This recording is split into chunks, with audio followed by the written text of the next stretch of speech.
அருள்மிகு தேவி கருமாரியம்மன் திருக்கோவில், அலசூர் Emmy garden, Bangalore. 2019 நாங்கள் ராஜா மேலத்தாளத்திலிருந்து ஒரு வாத்தியம் ஒன்று பர்ச்சேஸ் பண்ணியிருந்தோம்.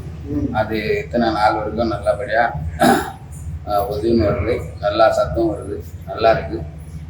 நீங்களும் விருப்பப்படணும், ராஜா மேலத்தாளத்தை கான்டாக்ட் பண்ணி உங்களுடைய கோவிலுக்கு அந்த வாத்தியத்தை வாங்கிடும்.